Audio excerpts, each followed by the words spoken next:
and Livramento. Then in midfield, no Elliot Anderson, he's on the bench. So Tyler Morton starts for the first time in the tournament. Alex Scott and Amari Hutchinson, Harvey Elliott, James McAtee and Jay Stansfield of Birmingham City up front. The countdown is over. The match, this quarter-final in Trnava in Slovakia, begins between Spain and England, and it is Spain in the red shirts, the famous red shirts with the yellow trim and yellow numbers, blue shorts and yellow socks, red socks with the yellow trim, who get the match underway, and England tonight in the all-white kit. So Spain against England. This is BBC Radio 5 Live and BBC Sounds as well. If you're on the move, you can listen to us if you're off out for a walk on this beautiful evening around the United Kingdom. And similarly, actually, if you want to follow the golf tonight, Ian Carter and the team with commentary on the third round of the Women's US PGA Championship. That's your choice of listening right now on Sports Extra. But it is Spain on the attack for the first time in the quarter-final, with Diogo Lopez on the left flank. Comes in field. Mateo Joseph out to the left-hand side. Hugo Bueno with a deep cross to the back post, which is headed across and then headed over the top by Diogo Lopez, who got himself... He was actually having to stretch for it. He had to run back out of the 6-yard box as it was headed back across, and he could only nod it over the top of the England bar. Goal kick. Yeah, lovely work by Lopez down the left-hand side. He was the one who initially drove inside, played it to Hugo Bueno, who made the overlapping run. It was a deep cross from the left-hand side to the back post, and once Juan Luis Sanchez at the back post, nodding it back across goal. It was such a difficult header to get on target, but they come again, Spain. Here they come again. This is dangerous. Mateo Joseph with the shot. That's blocked. Comes back into the area. Oh, there's a handball. The ball came into the box from the left. An arm went up, and the referee, Simone Sota, immediately pointed to the penalty spot. Spain appealed for it. The referee clearly had a view of it after Mateo Joseph played the ball into the defender. Diogo Lopez hit it goalwards, and it struck the upper arm of Cresswell. No, it's the lower arm, it's the forearm, it's a penalty. Yeah, do you know what the thing is, John? He starts with his arms behind his back, Charlie Cresswell, and you think, oh, is that a poor decision? But then he unlinks his arms from behind his back. The right arm comes out. There is a VAR check. It will be checked. I think the big thing is the distance the ball has travelled and the movement. Is it still in an unnatural position, or is it that he's moved his arm outwards? I just feel for Charlie Cresswell here, because I don't think he necessarily throws his arm at the ball, but it's a catalogue of errors from England. Firstly, losing the ball, it allows Mateo Joseph to get a shot, and then Lopez tries to bend it in the far corner, but Charlie Cresswell pushes his arm out, and the referee, he didn't even hesitate, John, just pointed straight to the spot. Well, there's a bit of a backstory here, Stephen, isn't there? Because at the end of the final 2 years ago, Spain had a penalty that was taken by Abel Ruiz and famously saved by James Trafford in the 9th minute of added time. And already at this tournament, Spain have had a penalty which was missed by Mateo Joseph, who has never scored a penalty in senior competitive football. They are still checking this, but surely this will be given as a handball and a penalty, won't it? And the referee has been called for a review. Do you know the big thing is that, okay, he moves his arms from behind his back, but they are still down by his side. We talk about this silhouette that they make, the players, and does he move his arm towards the ball? Does he try and almost handle the ball and stop it going towards goal? I don't think he does. I think the reason straight away why I sort of said he's going to get penalised is because he moved or unlocked his arms from behind his back. So England might get away with this one. Well, it looks like it, unless the referee, unless Simone Sota feels that he wants to stick with his decision. But he's been advised by his fellow countryman, the video assistant referee, Daniele Ciffi, to have a look at this. And here we are. He's going to draw the rectangle in the air, and he's going to rule it out. It's not a penalty. Now, Stephen, you know, how many Champions League matches have you and I watched operated by UEFA? This is a UEFA tournament, and my feeling is, in the Champions League, I would expect that to be given as a penalty, and they've not given it. Yeah, I think it would be given as a penalty as well. However, I would say I'm very pleased that it hasn't been, not just from an England point of view, but from the fact of what's he meant to do. he doesn't try and move his arm and try and stop the ball from going that way. It's just a natural reaction from the player. But the shot, as you said, was probably 10 yards away, if that. Yes. So, you know, there was a distance between them.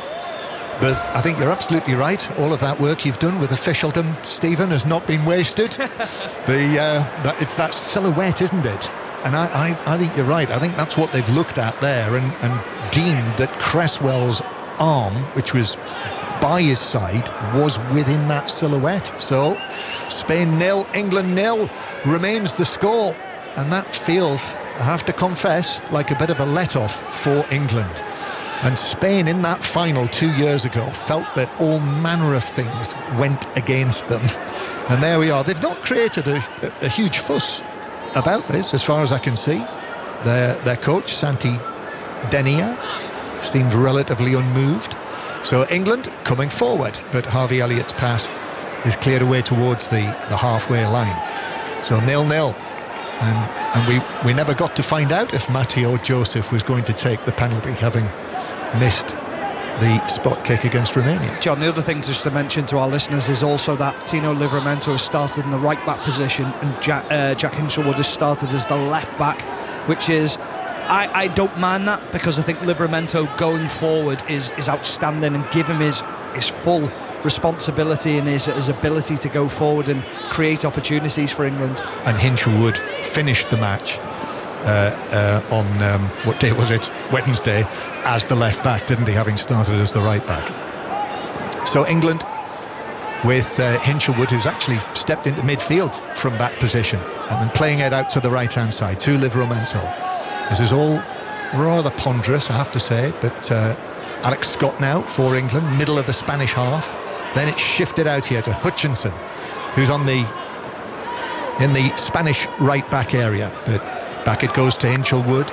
Then the pass from McAtee. Hinchelwood with the cross right across the Spanish penalty area and cleared away at the back post by Hugo Bueno. But England back in possession again inside the Spanish half, just feeling their way into the match now after that let off with the penalty that wasn't. Here's Harvey Elliott now of Liverpool. Harvey Elliott then flicks it for Livramento. Livramento's cross, that's headed away by Mosquera on the edge of the 6-yard area, and Spain have been able to clear it away. Best we've seen from England so far, but here come Spain again through the middle with Molero. Now Diego Lopez is able to take it on with his jet black hair and his D'Artagnan beard and moustache. Still Spain, 30 yards from goal. Pass to the right-hand side to Juan Luis Sanchez, and then back to Marc Pubil, who is behind him, and Spain back in possession as they like to be. I'd love to be described like that, John, with a moustache and a little goatee, but I just can't grow one. No, well, if there's one thing that we've learned over the course of the last week and a half or so, very thin moustaches are very much in with footballers from Europe in their early 20s. Here is England with Harvey Elliott. Left-footed pass from him, sprays it out to the left-hand side where it's taken down by Hutchinson, and Hutchinson is running at Pubil, still going. Hutchinson gets the cross in, which was slightly deflected, headed away by Mosquera, comes out to Alex Scott, still with that strapping on, that jaw strap under his chin and over the top of his head after his fractured jaw towards the end of the season. Hutchinson now receives it from Scott. Hutchinson up against Pubil again, and then Pubil's able to get the challenge in, and it's deflected behind for the first corner of the match to England, 0-0. This is the best we've seen of England over the course of 3 and a bit games, and they are moving the ball quicker, they're more direct in the way that they're playing. The system is suiting them a little bit more. Hinchelwood playing inside off that left-hand side, Amari Hutchinson hugging that left-hand side, and McAtee almost given a free roll just to roam about in midfield, but knowing that he's got that security behind him with Tyler Morton and Hinchelwood. So a corner, early corner for England, 9 minutes played. Charlie Cresswell always seems to be the target here. Alex Scott to take it, little steps. Scott then plays it, actually near post, takes a flick off a defender's head, and it's turned in! And England take the lead. The left foot effort by James McAtee into the back of the Spanish net, and it's an early lead for England. They had the let off with the penalty at the other end, and now the captain scores for Lee Carsley's team, and it's Spain 0, England 1 in the quarter-final. Well, England simply react to a pinball situation in the penalty box quicker than the Spanish players do. It wasn't the greatest of deliveries by Alex Scott into the penalty area, poorly defended at the near post by Spain, but as it falls down to McAtee, he's clinical, he gets his left foot into it, drills it into the floor, and the goalkeeper's helpless. He can't get anywhere near it, he doesn't even dive. Bottom corner, England ahead. Poor from, it was Mosquera, wasn't it, who just stuck out a leg in the 6-yard box, bounced off him, and it fell perfectly. One of those scenarios where you just want it to do that and fall in the right place, and the left foot of James McAtee did the rest. His first goal at this tournament, and Spain again, as we were saying earlier, this has not been a straightforward tournament for them by any means, and here they are now finding themselves 1-0 down. Yeah, I think the other situation at the front post, John, Torrientes doesn't defend the situation well, but I think he's got the fear of, if he glances the ball, he's potentially going to put it into his own goal, so he thinks, I'm not going to touch it at all and just hope that someone else deals with it behind, and they didn't deal with Spain, and England capitalised. So Spain 0, England 1. Long way to go. But Spain were frustrated for a long time in the second group match against Romania when they were 1-0 down early on. Romania scored that goal in the 4th minute. It was an absolute snorter, was it? Do you remember that goal that was scored by Romania? Must be one of the goals of the tournament. England come again though. Ball on the edge of the area. Oh, wild shot from Scott. England had a bit of space there, but he slashed at it in the D and sent it wildly high and wide over the top left corner. Yeah, I just think he got the sense that he was under a little bit more pressure than he actually was, and he lashes at the ball with his left foot. Perhaps he could have just taken that extra touch, settled himself in front of, on the edge of the penalty area, and then got his shot away. So James McAtee with his first goal of this tournament. England have had 5 different goal scorers at the tournament, and funnily enough, Spain have had 6 different goal scorers at this tournament. The Club World Cup matches continue in the United States, where Inter are 1-0 down to Urawa Red Diamonds in the early stages of that match. Already today, Borussia Dortmund have won, beating Mamelodi Sundowns 4-3. Joe Bellingham scored in that match for Borussia Dortmund. Absolutely, could be playing for England's under-21s instead, playing against Mamelodi Sundowns. I actually bought some Red Diamond strawberries this week. I don't think they were from Urawa. I think they were from Wiltshire. Spain 0, England 1, and England in possession with Kwanzaa, who it looks as though is bound for Germany, Stephen. Yeah, and we talked about performances and situations of players and trying to deal with that situation behind the scenes whilst being away in Slovakia is obviously not the easiest of situations for him to deal with. Has his mind been taken off what's been going on the pitch, but it looks like that deal is not far from being completed. It does, for a very handy £30 million or so, bearing in mind the expenditure that Liverpool have been involved in so far this summer. There'll have to be a bit of income somewhere. Be interesting to see what happens with Harvey Elliott, of course. 3 Liverpool players in this starting lineup now, with Elliott and Morton and Kwanzaa. And England leading through James McAtee's goal, his 8th for the England under-21 team. And that's a nice settler for England after a difficult couple of matches. Yeah, very difficult couple of matches, and I think we wondered what the situation would be tonight, how they would fare, but you alluded to it, John, before the game kicked off. He's just trying to find a solution, and looks a little bit better so far. Stansfield did well there, won the ball back from Torreira, and then the shot from distance, spilled by the goalkeeper, and it's in! Harvey Elliott in the 6-yard box. It's 2-0 to England. The shot from distance, goalkeeper Touré couldn't hold it, not for the first time at this tournament, I would say. And England, Elliott was first in there. And England have a 2-0 lead in the first 15 minutes of the quarter-final. Well, what brilliant play from the player that we're just speaking about. Gerald Kwanzaa drives through the heart of midfield after winning the ball. And I'm thinking, just play the pass, and then he just winds that right foot up, and you're thinking, oh, don't shoot. You're a centre-back, you're not meant to be doing that. Gets his shot away. and it was poor from the goalkeeper, the Spanish goalkeeper, Turbe.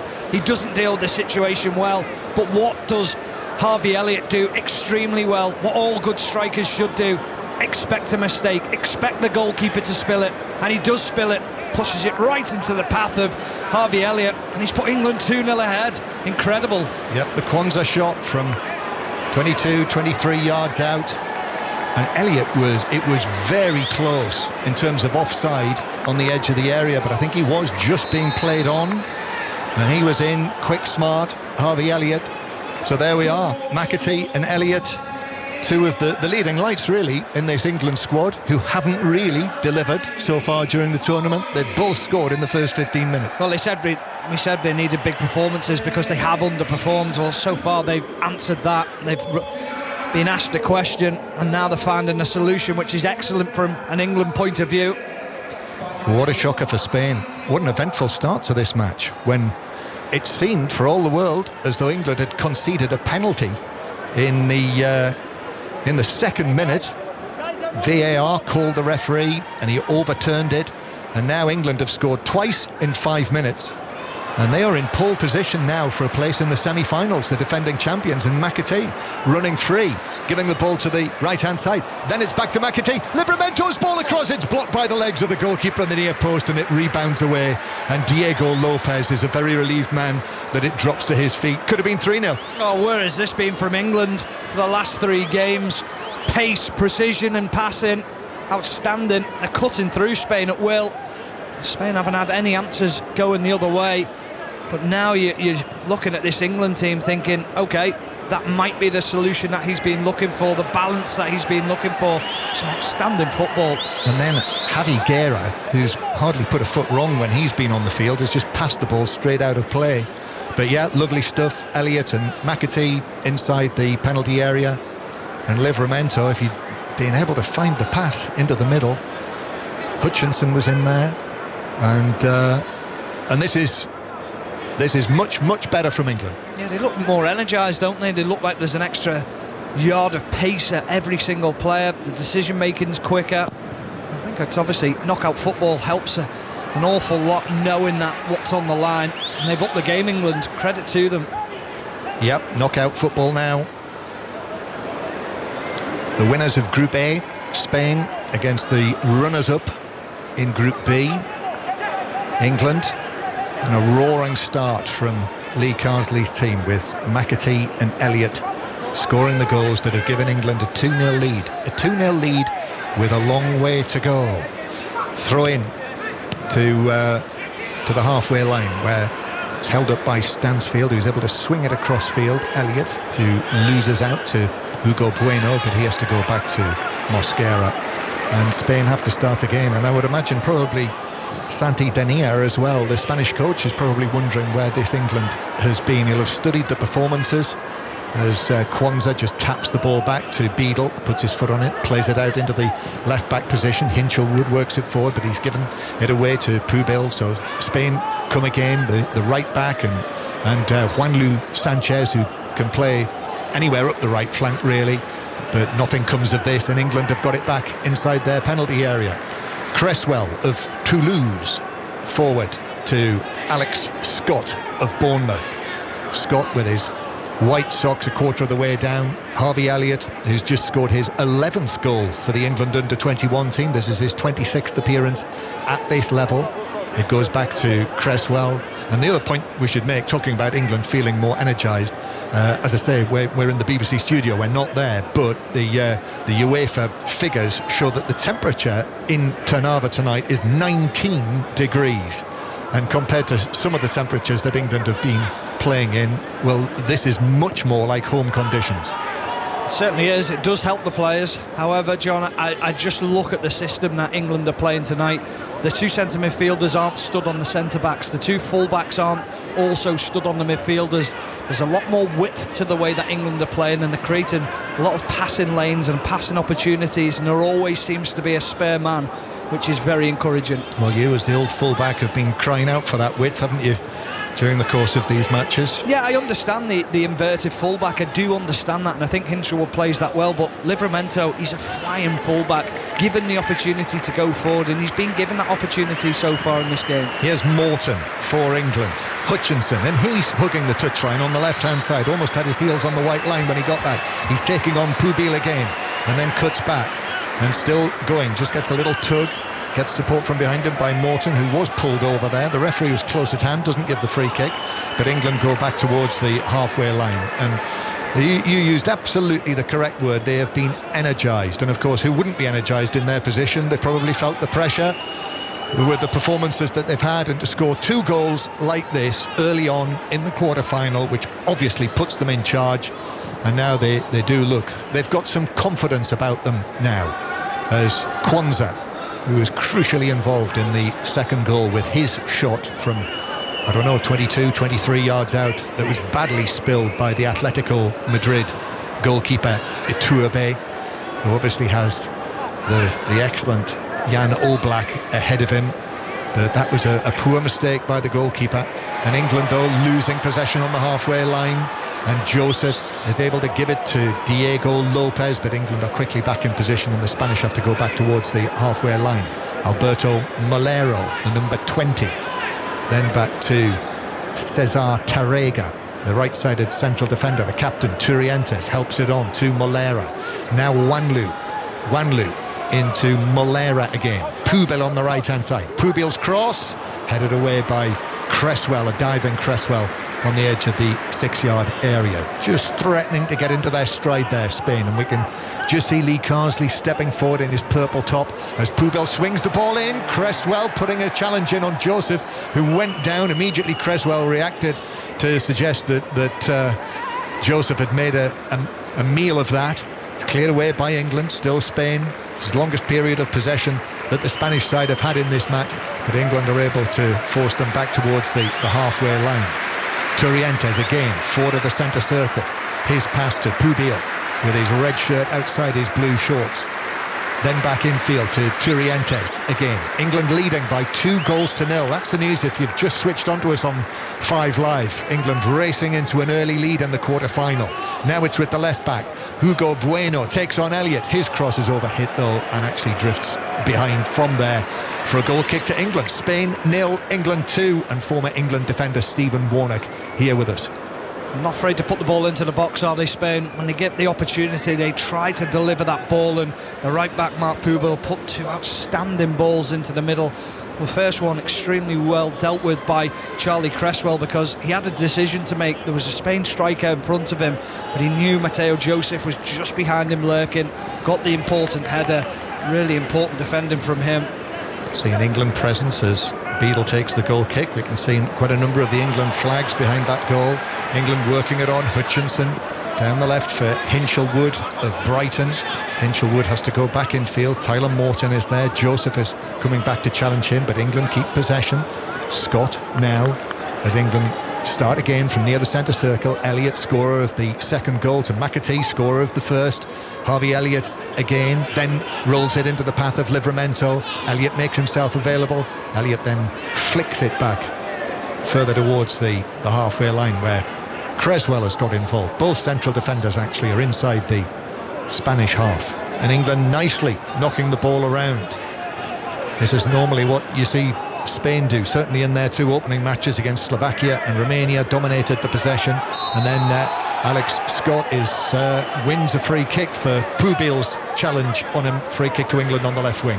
It just feels like England have got overloads everywhere on the pitch. There's 2v1s, 3v2s, which we haven't seen from England so far in this competition. So credit to the players, credit to the manager for the tactical changes that he's made so far, because England are dominating the ball, as you say, John, and Spain finding it very, very difficult to have an influence on this game. You do just feel, though, that Spain are great at counter-attacking, so England are just going to have to be ready if they do lose the ball for that quick counter-attack. Quarter of the match has been played. Spain 0, England 2. Lee Carsley, who masterminded that win against Spain 2 years ago in Georgia. And here we are now with his England team enjoying their best moment yet of this tournament. Spain clearing away on the edge of the penalty area, Tarrega, and Hinchelwood is able to go all the way back to goalkeeper Beadle, who it's being said might well be moving on loan to Birmingham City for this coming season, having been at Sheffield Wednesday in the Championship this season. The Brighton goalkeeper. Ball played forward for the Newcastle right back, Livramento into the penalty area, and the cross is cut out by Mosquera, and he's able to turn control and put it out of play for a throw down the right. But again, we see that threat from Livramento down the right. Yeah, so often we see it in the Premier League where he drives forward and he makes that running behind, but clever, smart play from England. Harvey Elliott dropping into midfield, and the defender goes with him, and then Diego Lopez, the left-sided forward player from Spain, has to track Livramento all the way back. But he's such an athlete, Livramento. Once he gets into his stride, very, very difficult to track him down. Spain 0, England 2. 25 minutes on the clock. The US PGA, the Women's US PGA, continues on Sports Extra. We will hear from Ian Carter at half-time.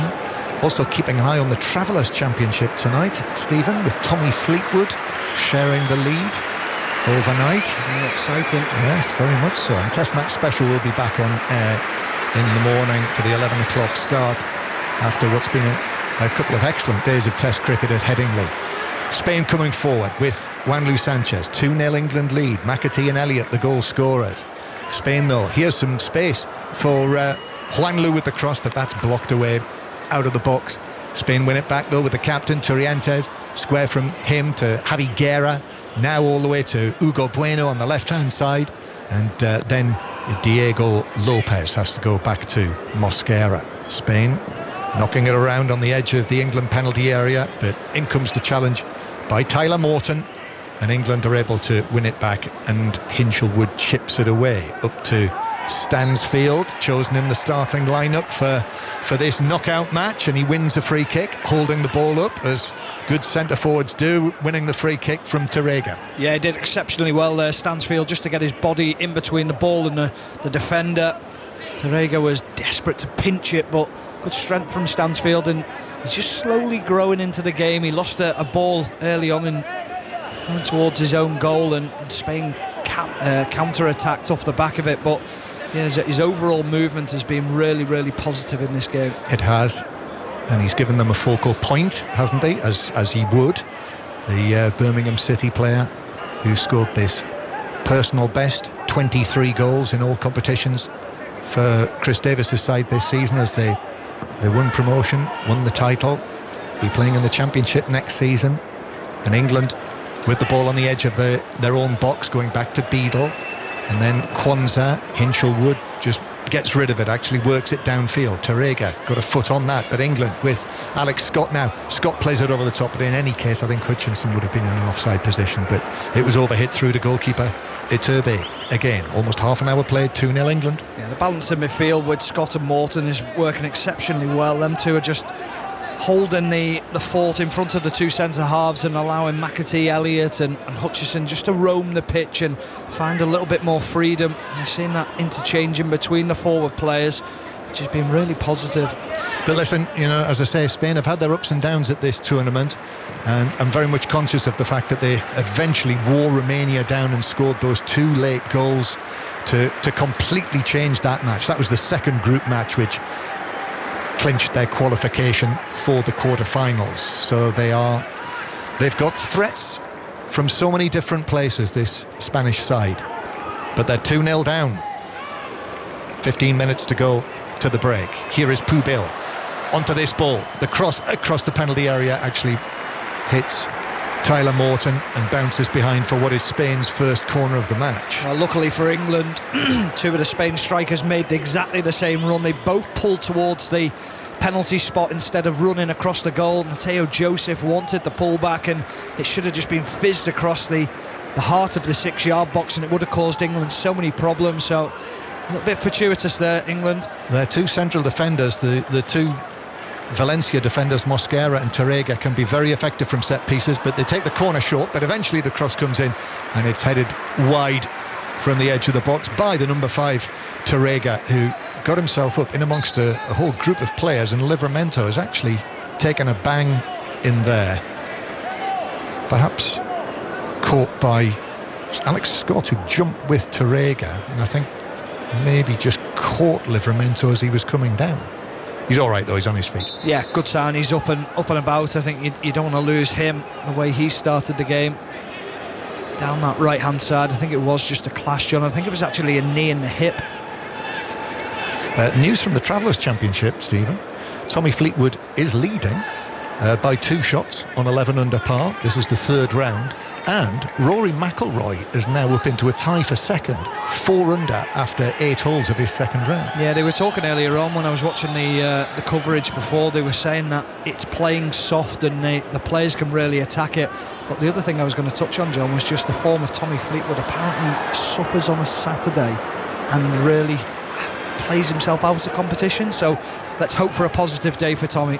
Juanlu Sanchez for Spain, ball across the penalty area, stretch from Kwanzaa, is able to clear it away, comes out to Mosquera. England 2-0 up and looking good, but still a long way to go in this quarter-final yet. Could be extra time and penalties, I should have mentioned that. Diego Lopez's ball into the box, comes off Cresswell, who was off balance. That could have gone anywhere, and it's skewed away up and over the top of the England crossbar for another Spanish corner from the left this time. Yeah, absolute panic set in there as the ball was fizzed across, because he's panicking about Mateo Joseph just being behind him.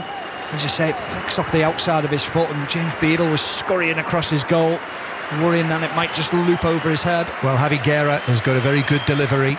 Here it is, right-footed at the near post. I put the mockers on him there. Oh, absolutely. Couldn't beat the first defender. It was easily headed away. The old curse of the commentator from the Commentator's View podcast. More on that a little bit later on if we get a chance.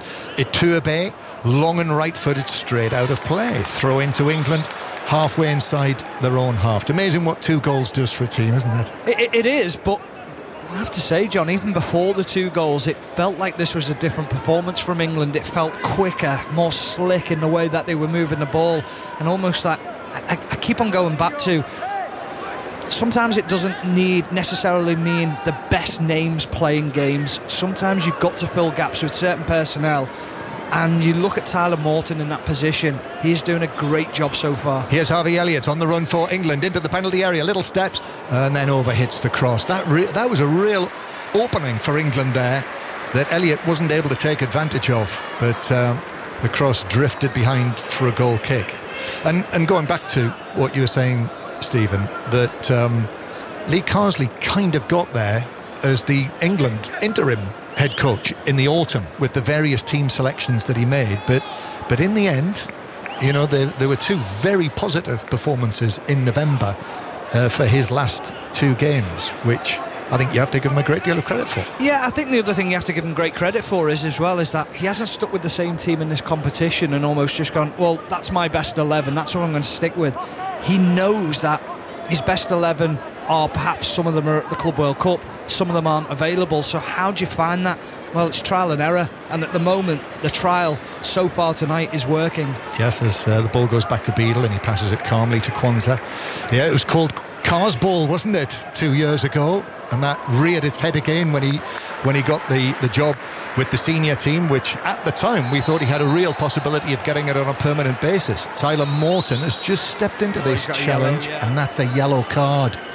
And for Tyler Morton, that means he would be suspended for the semi-final. Oh, that is silly from Tyler Morton. He didn't have to make that, just overran the ball, just allow the Spain player to get the ball. A little bit of inexperience there from Tyler Morton. And one thing you do know with European referees, anytime you show your studs, they're going to produce that yellow card.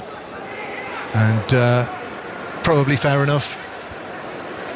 Slides in on the follow-through, took the man. I've just seen it again. I just think he almost goes into it with his knee, which is a strange challenge. I think first when you saw it, it looked like the studs were up, but then I've been seeing it again. I think he's just tried to almost pull his leg away from it and go in with the knee, but it's just the momentum that takes him into the Spanish player. Yeah, came on as a substitute in the first 3 matches, all 3 group matches. The Liverpool midfielder having barely played for Liverpool this season, we should say, just 5 appearances for Liverpool. Now he's made 4 appearances at this tournament. And he won't play in the semi-final if England are able to see this through. So Lee Carsley will have to deal with that. Mosquera for Spain. Little pass to Beñat Turrientes, the captain, one of the members of this squad that were part of the Olympic gold medal winning squad in Paris last year under this coach, Santi Dania, who's got an excellent record at this level. Serial winner, won the Euros with the under-17 Spanish team and with the under-19 team, that Olympic gold medal, but lost in the final to Lee Carsley's England with the under-21s after he'd taken over from Luis de la Fuente, who went on to beat England in the final of the Euros with Spain last summer. Quite the rivalry between England and Spain at all levels of European football. Spain again come forward, and here is Juanlu Sanchez with Molera making himself available, comes in field though, and then Javi Guerra, tall midfielder, number 6 on his back, is able to keep the ball but plays it slightly behind Molera, and it's just a bit static this from the Spanish. Torrega, then to Mosquera. Mosquera plays it underneath the referee, who had to hop out of the way. Diego Lopez, then back to Mosquera. Diego Lopez looks to Hugo Bueno, and now Bueno still going, but on his left foot has to play it across the edge of the area, flicked into the box by Molera, headed away by Livramento, and England should get it away, although Scott was dispossessed. Spain have got it again. Molera, lovely footwork, caught by Kwanzaa. It's a penalty. Molera went down. Alberto Molero skipping into the box, and as he skipped past Kwanzaa, he was caught there, and this, I'm sure, will be a penalty to Spain. Yeah, he just puts out a left foot, doesn't he, Gerald Kwanzaa, and it is contact on Molera, who goes to ground, kicks him almost in the shin, but a mistake by England, lose the ball, don't compound an error with another error, and they do, because he panics, Gerald Kwanzaa, and you know what, John, he didn't have to make the challenge, because Hinshaw would have just cleaned up behind him. But that is something completely against the run of play, and I'm glad I didn't say it in commentary, but I was just about to say Molero's done nothing. He hasn't had an impact on the game at all, but then suddenly, in the blink of an eye, he comes to life and wins his team a penalty. Well, Spain thought they had a penalty in the early stages of this match, in only the second minute. VAR overruled that, and I said at the time, Mateo Joseph of Leeds United, who has never scored a penalty at senior level, took the ball against Romania and missed the target. He missed the foot of the right post, and now in this match, in this quarter-final with half-time approaching, or is he going to leave it? He took the ball, he is going to leave it to Javi Guerra. So not Mateo Joseph, it's Javi Guerra, the Valencia midfielder, who is going to take the responsibility. He's got a little touch of the Rodri's about him, I feel, in his build, a young Rodri. Floppy brown hair, right-footed. This is a huge moment now from the penalty spot, from 12 yards. James Beadle hoping to do a James Trafford and save a penalty at the Euros for England against Spain. And the referee has actually just trotted forward and said to Javi Guerra, the ball is not on the spot. It looked like it was, though, It did John. Look like it was. It really did. But he's said to Javi Guerra, come on, you'll have to actually move it back slightly. So he's got to start his process again. So he's ready now. He spits down onto the turf, pulls his sleeves up, and now Javi Guerra for Spain from the penalty spot sends Beadle the wrong way, and the ball is in. It's a goal for Spain, and England's lead is cut to 2-1 shortly before half-time. Beautifully composed from Javi Guerra. And one of the things that I noticed was that he never ever lost his concentration throughout. He never looked at the goalkeeper, at any point during the technique of taking the penalty. James Beadle was trying to psych him out, pushing the crossbar, shouting towards him, fully focused on the ball. and then he slots it past James Beadle quite comfortably, sits him down, sends him the wrong way. And what a great time to Spain to score and get the game back to 2-1. So not as comfortable now for England, not by any means. And it wasn't as though Spain were piling pressure on England. And now they come forward again, and it's Guerra again who shoots narrowly wide of the top right corner from just outside the D. That could easily have been 2-2. Wow, isn't it incredible what a goal can do and how momentum shifts? He strikes the ball with his right foot. It actually was probably about a good 2 foot away from going into that top corner. It was probably a little bit further away than we first thought, but will that just change the mentality of these Spanish players? Well, Spain have a record at this tournament of scoring goals rapidly, one after the other. They did it in both of the first 2 matches. Hutchinson, so England have got to be wary of that. Very nearly did concede a second goal. Hutchinson has stayed down, but the referee allows play to continue, which it does, with Turrientes in midfield, then Mosquera behind him. Less than 5 minutes of the first 45 to play, and England, who had led 2-0 from the 15th minute until the 39th, and the referee has now stopped play because Hutchinson is still down holding the back of his head. Yeah, he must have just got a little bit of a kick to the head as he went to ground. I thought it was very generous of the Spanish players to stop the game there. It didn't really feel like there was too much in the challenge with the right back, Marc Pubil. However, he is down, still holding his head, so I'm surprised the referee didn't stop that, John. Usually head injuries. So they're doing the full checks on Omari Hutchinson, so we'll keep an eye on that just while we've got a stoppage in play. I mentioned the Commentators View podcast. If you are in Sheffield on the 4th of July, the Crossed Wires podcast festival might appeal to you, and it does feature the Commentators View live. So me and Ian Dennis will be appearing, and tickets are available for the Crossed Wires podcast festival. So that is the afternoon of the 4th of July, which is a Friday. We'd love to see you if you are free and available, and you might also be interested in many of the other podcast live performances. So Greg James is going to be there, Sarah Cox, newscast, Gardner's Question Time. There's 100 years of the shipping forecast, which I might go to myself, I have to confess.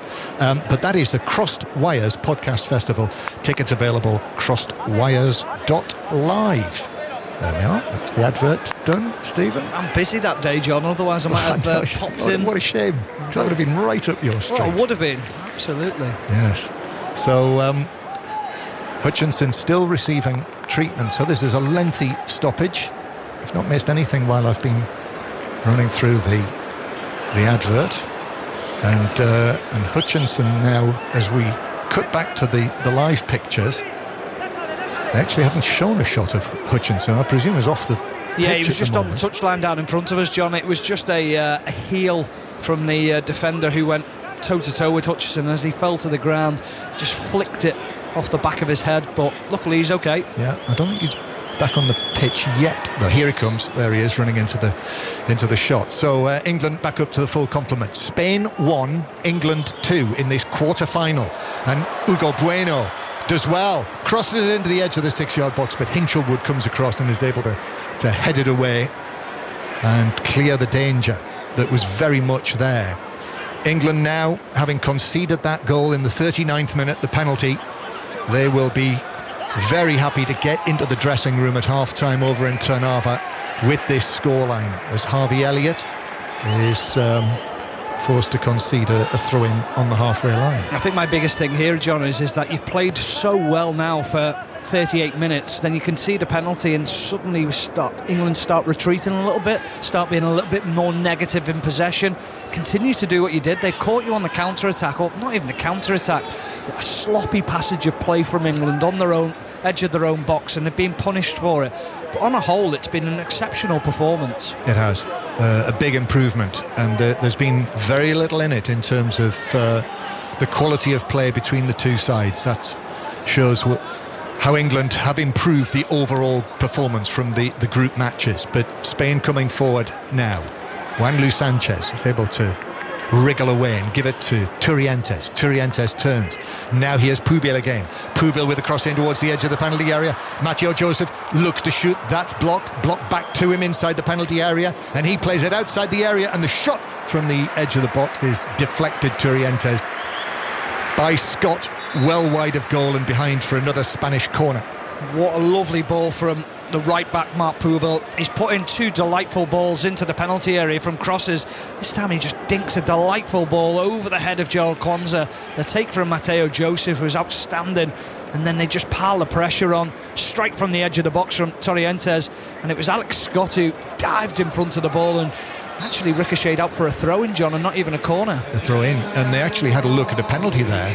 The cross, did you see Cresswell when the cross hit his elbow that was behind him? 5 minutes of added time at the end of this first half, but that's been quickly dismissed. So for twice now, Cresswell, the ball hitting his arm inside the penalty area, but again, that certainly was the right decision. Ball into the England box. Beadle comes, and the England goalkeeper is able to catch it above the heads of the various defenders and attackers. Yeah, difficult skill that for James Beadle, because he knows he's trying to catch the ball above Jarrell Kwanzaa's head, and that's Kwanzaa, probably 6'3", 6'4", and it was a great catch because he actually had contact with Jarrell Kwanzaa. Any little spillage, lack of concentration, perhaps falls to a Spain striker.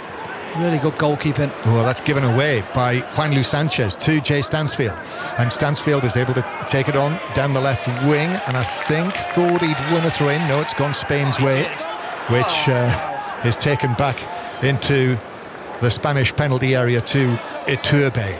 Held it up against 3 Spanish players there. Stansfield. 2-1 England lead in this quarter-final. The winners will play the Netherlands in Bratislava on Wednesday. That is Michael Reiziger's Dutch team. He is the coach of this Dutch Under-21 side, accomplished player, the former Barcelona player. Ian Matson's in that team. Rav Vandenberg of Middlesbrough, 2 of the familiar names, and we'll have to watch that back, won't we, later?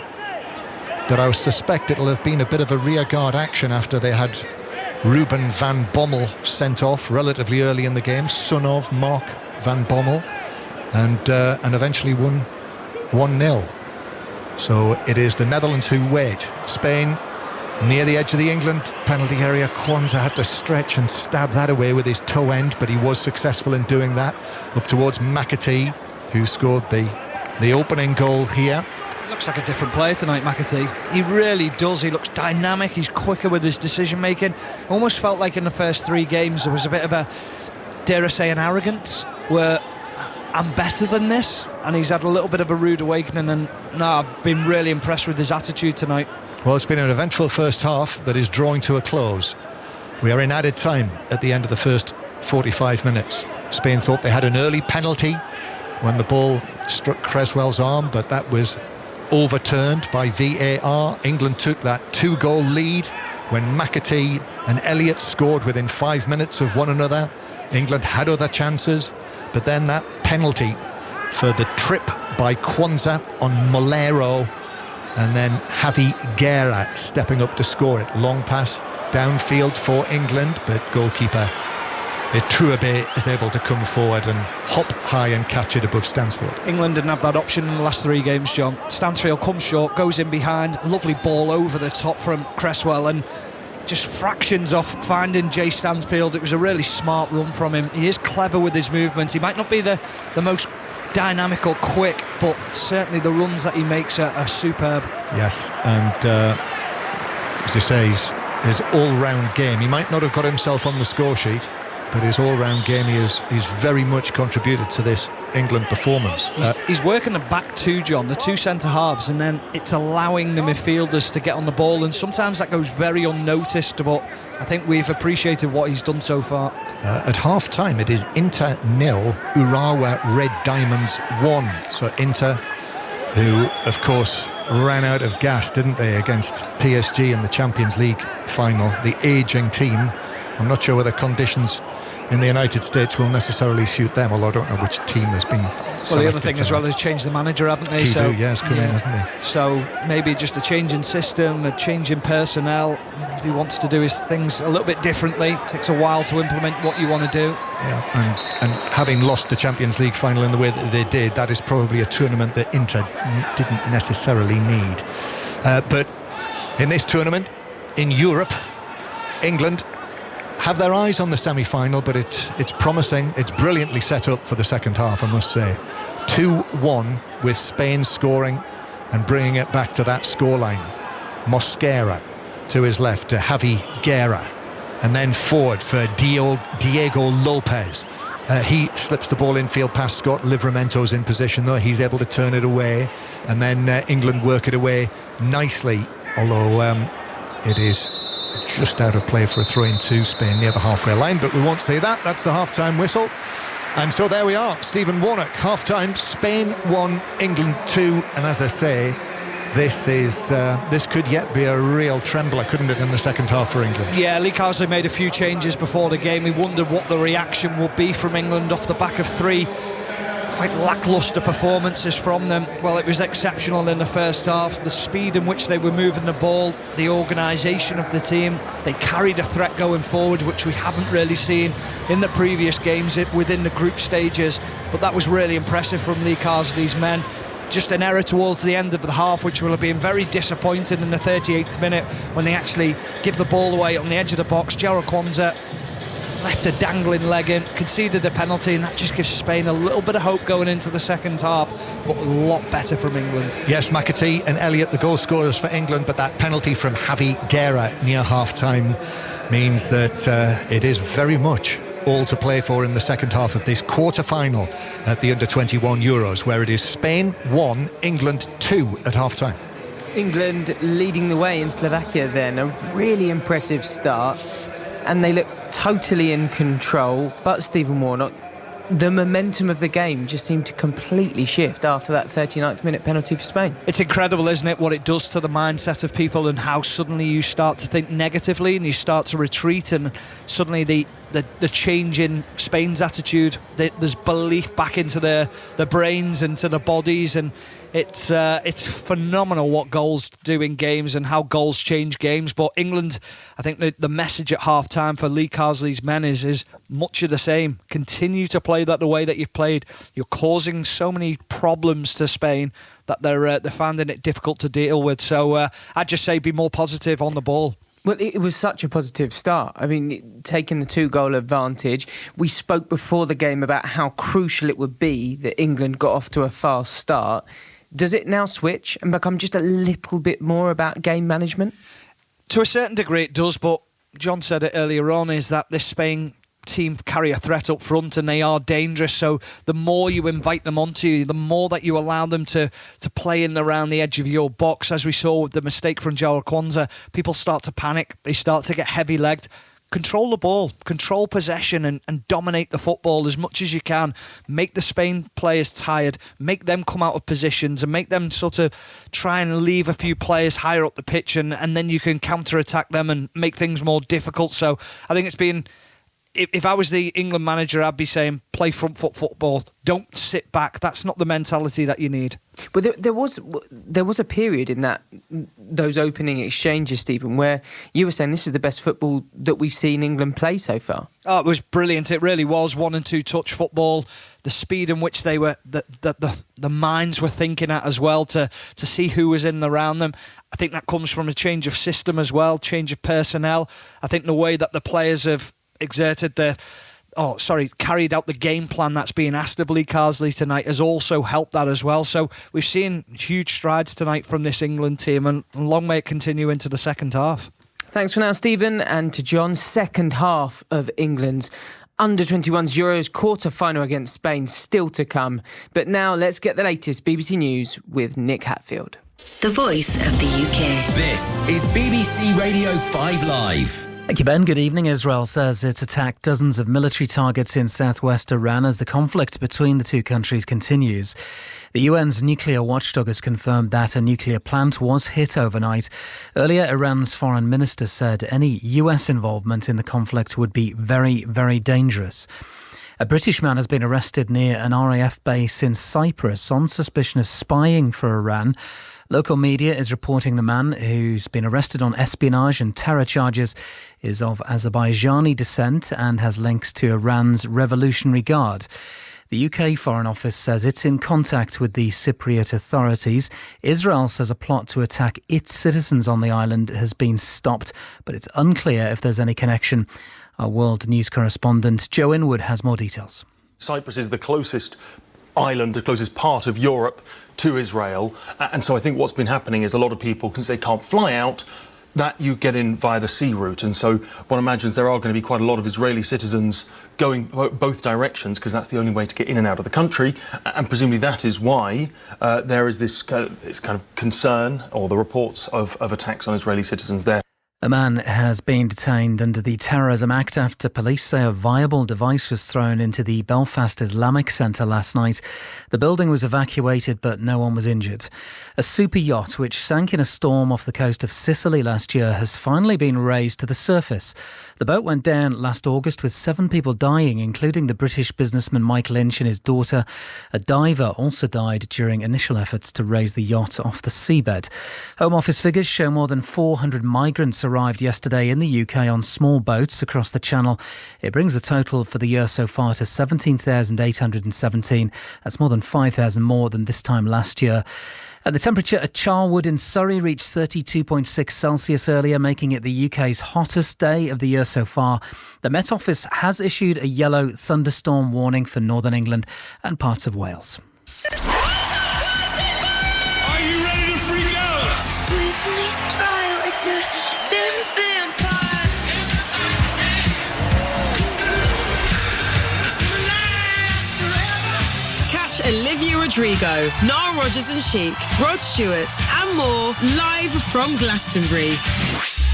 In the garden, tucking into a barbecue with the family. Glastonbury, next weekend, we bring it to you.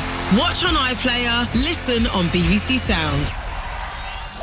This is 5 Live Sport.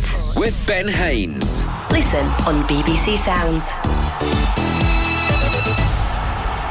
It's 2-1 to England at half-time in their Under-21s European quarter-final against Spain.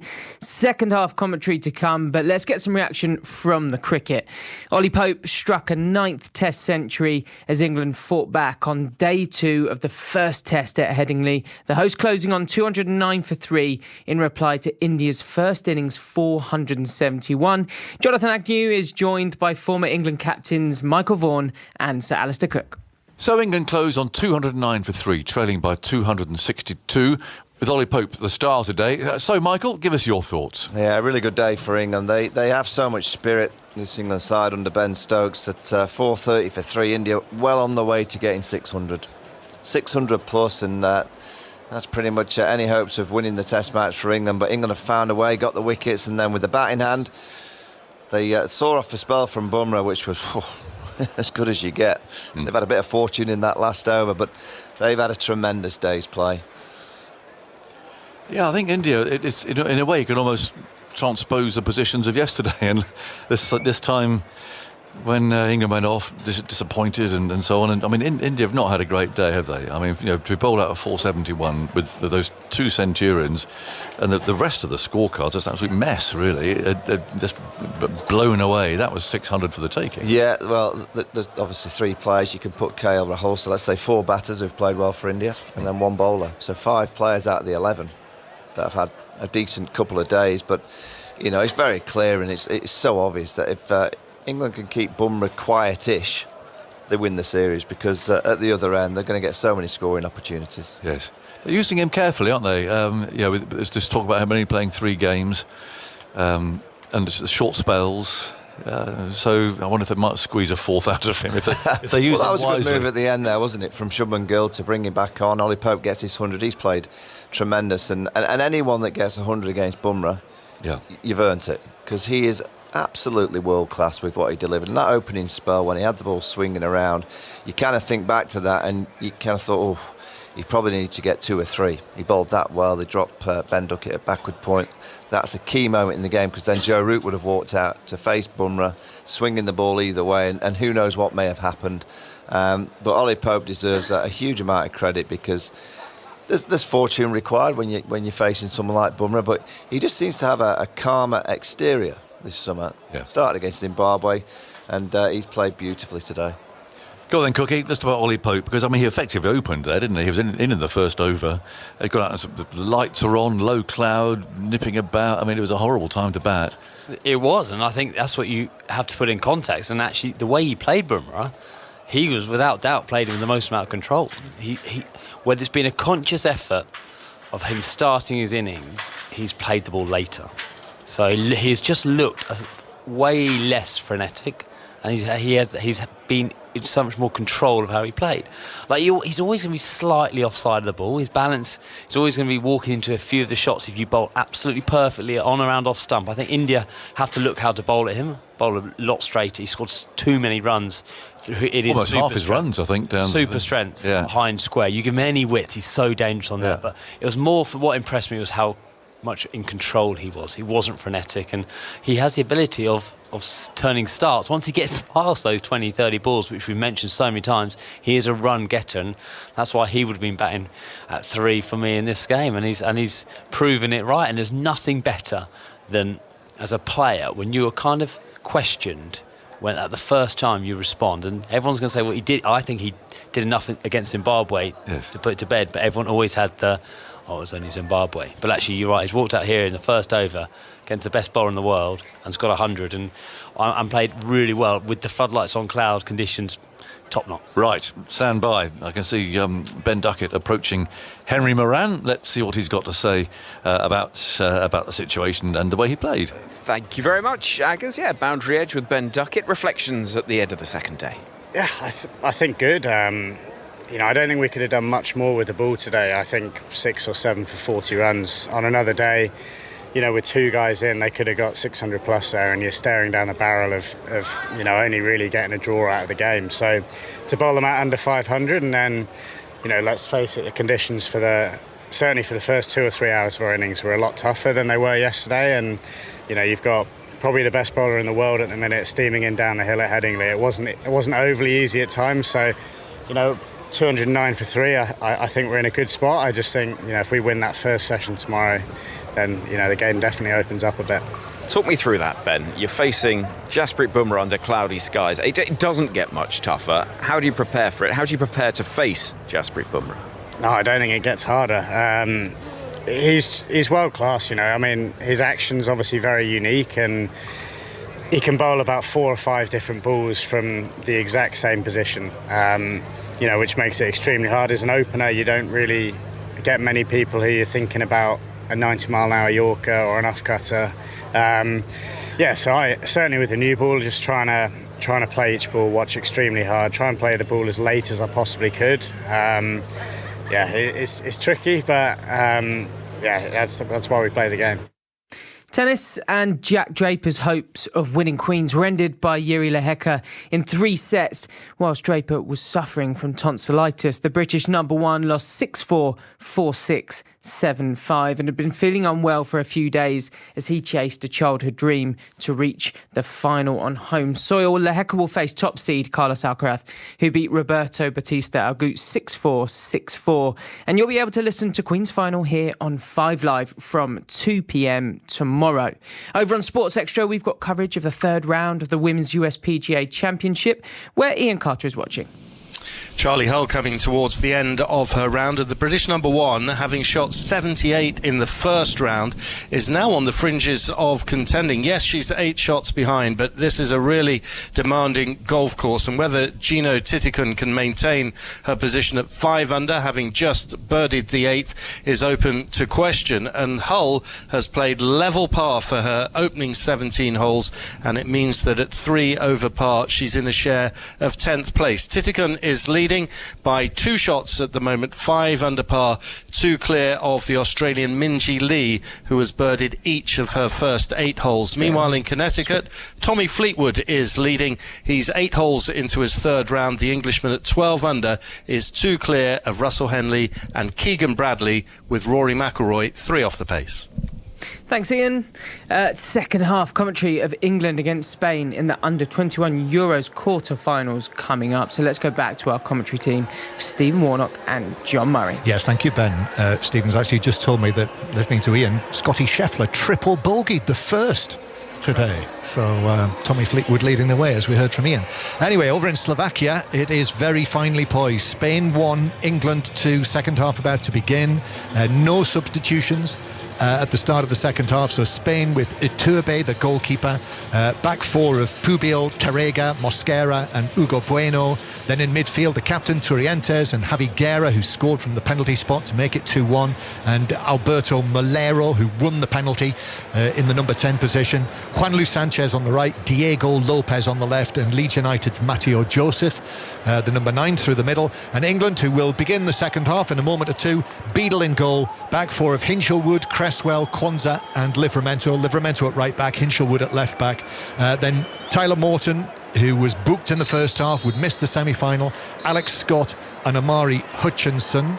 It's a false start to the second half, so I'll have to reset the stopwatch. And then Elliott and McAtee, the 2 England goal scorers, and Jay Stansfield through the middle. Lee Carsley said before the game that Elliot Anderson of Nottingham Forest will come on at some stage. But Stephen Warnock, England defender, is with me for this. And what do you think from an England point of view? What do this England team need to do? Start this half the way they started the first one, which was extremely positive.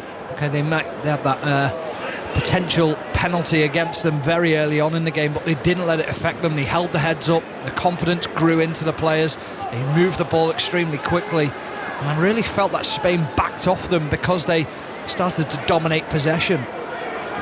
Yes, Spain were awarded an early penalty, but it was overturned by VAR. England coming forward, ball into the box, but goalkeeper Iturbe couldn't come forward and catch it from the cross from the left flank that he took positively coming out of his 6-yard area, caught it with both hands, and Spain have the ball at the back. Spain in the red shirts, the famous red shirts. They do call this team La Rojita, which means the little red, for the under-21 team. Blue shorts and red socks with the yellow trim, and England in the almost all white kit tonight, apart from the blue stripes down the sides. Diego Lopez does well, chests the ball down, keeps it in. He was right on the white line there, and then takes it on down the left hand side. The Valencia winger, the number 7, but Livramento is able to dispossess him, and then is fouled by Diego Lopez, and it's a free kick to England down in the right back area. Superb from Livramento, didn't take his eye off the ball at one moment, and then when he wins it back, the tiniest of pushes in the back, and we see it so often. It shouldn't be a foul, but so often the referees give the free kick in favour of the defender, fall into the ground.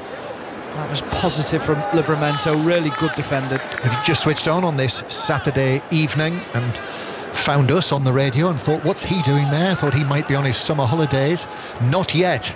Spain 1, England 2, and this is the first day of knockout matches at this tournament. So this is the second quarter-final. Already the Netherlands are through, and England leading 2-1. Kwanzaa bringing the ball forward again towards the edge of the area, then finding Hutchinson. Flick, back heel, shot from Stansfield, but deflected up and over the top of the crossbar.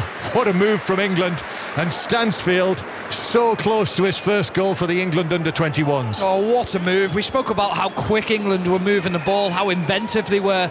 This was one of the moves of the tournament from England. Kwanzaa, little ball into Amari Hutchinson, and then he just back heels it into the path of Jay Stansfield. Credit to the Spain defender. He gets back in, gets the block on it. It's an outstanding block from Mosquera to make sure that it goes over the bar. England so close to having a 3-1 lead. However, it is a corner, and England have been effective again. Eyes go to Cresswell as Scott takes this very deep, headed back across by Kwanzaa, but too close to goalkeeper Iturbe, who's able to catch that comfortably. Yeah, it really opened up with that backheel flick from Hutchinson. I mean, Stansfield was free just inside the penalty area, but the defenders it was a last gasp stretch, and it may well have been goal bound from Stansfield, we'll never know, but it just flicked off the shin of Mosquera, which took it over the top of the bar. Yeah, credit to the defender, because he never gave up on it. So often you see defenders sort of stop in that situation and think, I can't get there, but because of the direction. Oh, Spain that's a little overplaying. short. Iturbe, England have won it back. Hutchinson on the edge of the area. Hutchinson's cross, that's poor. He had 3 options there inside the area, and a rather overhit cross meant that Spain were able to clear it away, but England win it back. Promising start to the second half, but England, when they get opportunities like this, when they're on top, it almost goes without saying that they need to press home their advantage. Ball played over the top for Stansfield to chase, who may well have been in an offside position. He pulls it into the shins of Mosquera, and all of the Spain players are saying to the Italian assistant referee, where was the flag there? It hasn't come, and it looks as though it's going to be a corner to England. Yeah, he obviously felt that he was onside, and he looked off. Yeah, he did, and whether there was a shout from Livramento, but in his mind he was thinking, I know I'm onside, I'm going to deal with this. Again, a superb run down the channel from Jay Stansfield. So it's a corner, which will be disputed by Spain if this ends up in the back of the net.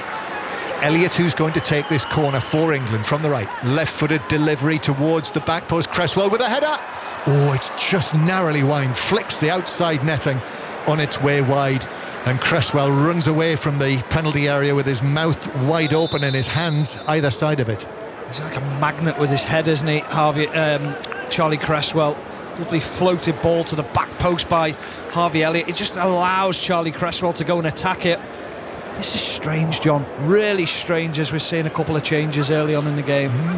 Well, Alex Scott it's going to be Scott and Hutchinson who are coming off.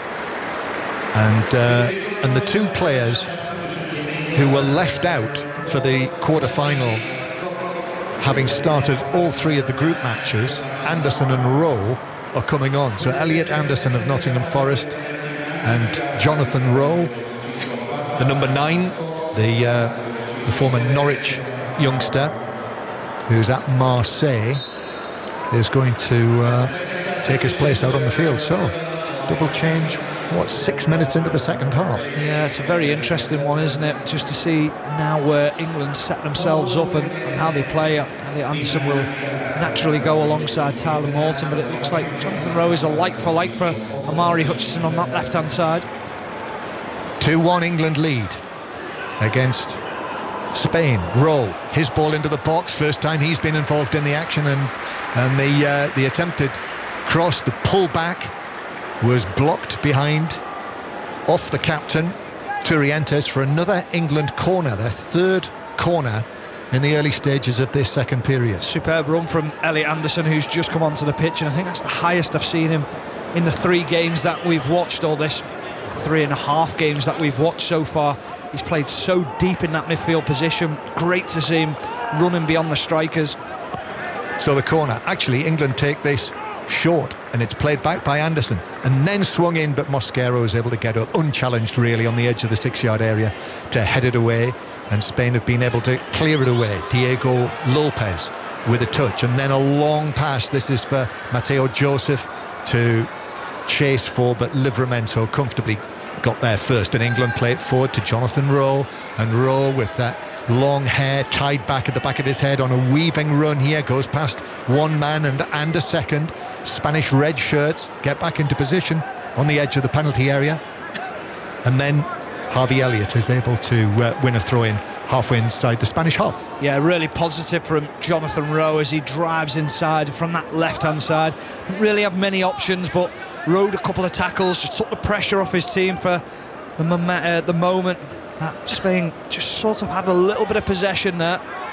But I have to say, England so far, we talked about what would England need to do in this second half. And we said start well, they have done that. It's been a great 8 minutes from England. They have done. Spain 1, England 2 remains the score as it was at half-time. England scoring 2 goals in the first 15 minutes through McAtee and Elliott, and then conceding with 6 minutes of the first 45 to go from the penalty spot after Jarell Kwanzaa tripped Malero inside the penalty area. But it was an eventful first half. England have started the second period well as they play from left to right as the television cameras look at this from the dressing rooms, the dugout side of the ground. Should underline as well, this is a studio-based commentary. However, if England progress, we will be heading to Bratislava. England with the ball with McAtee on the halfway line. Back it goes to Tyler Morton, and then Morton all the way back to Cresswell. What's the dish of Slovakia, John? Well, that's a good question. We'll find out. Possibly, maybe not. Who knows? I have been there on a number of occasions, but I have to say I don't remember. I bet it's hearty. That's what I suspect. You just crash weddings, don't you? Yeah, crashed a wedding. Stumbled on a wedding in Trnava last time I was there.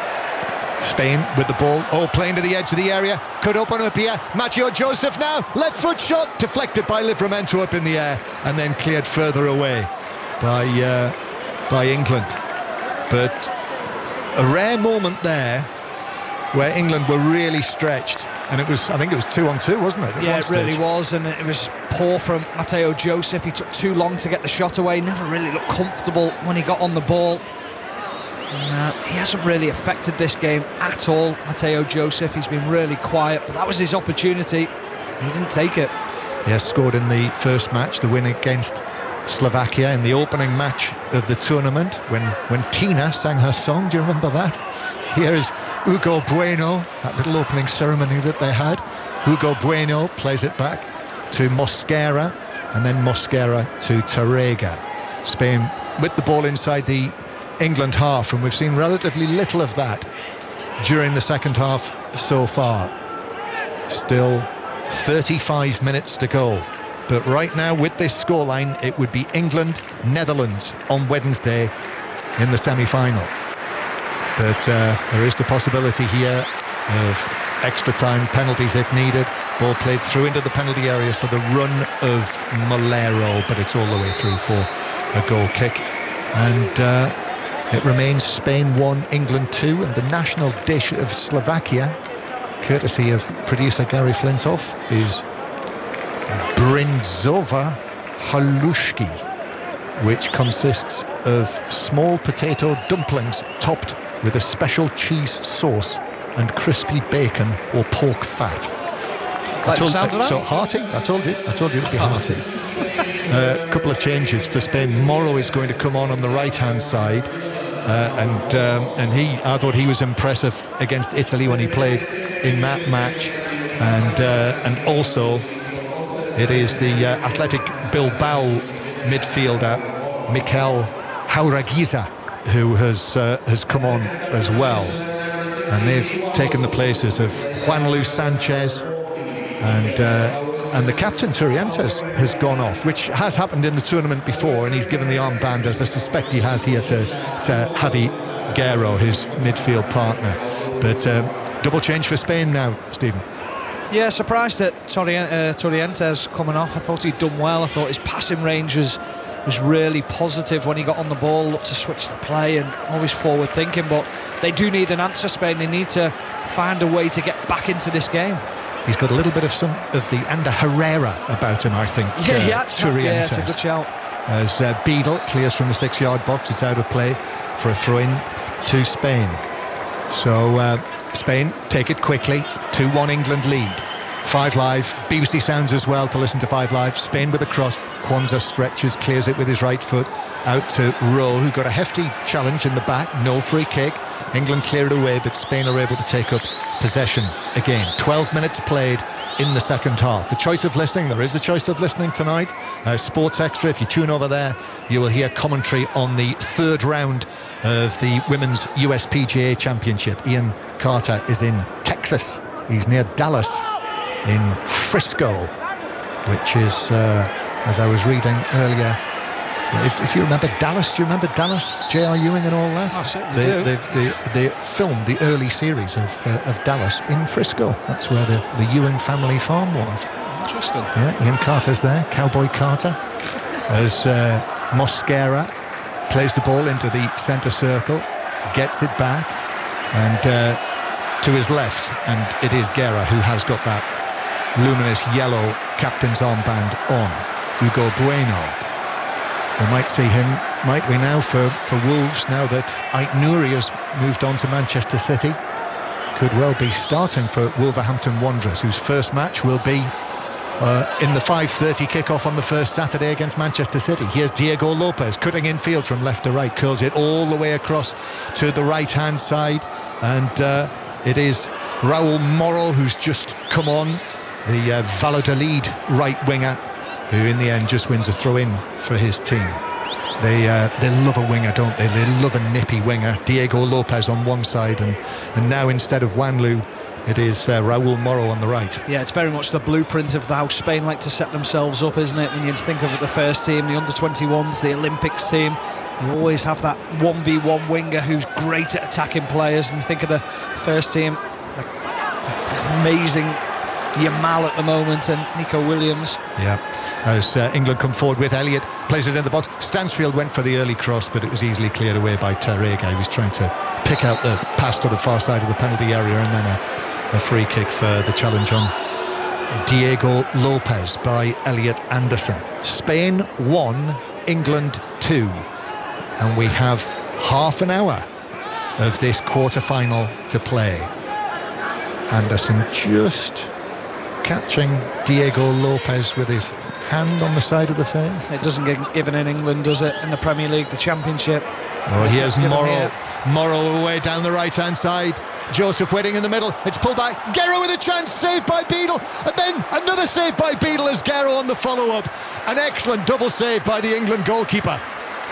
Well, I thought when he saved the first one, an outstanding save. The second save's even better, but Guerra has to score. It's a great little overlapping run by Moro, a little 1-2. He gets in behind England, and then he picks out the pass to Guerra, and he tries to side foot it into the far right hand corner, the left hand side of Beadle. He saves that one, and then he gets up to react to the second shot. It's a poor finish from Guerra.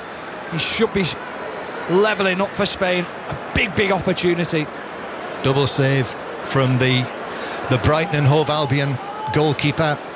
As I say, Sheffield Wednesday this season, it would appear that he's Birmingham City bound for next season, and that was absolutely crucial for Lee Carsley's England team to preserve the narrow lead that they have.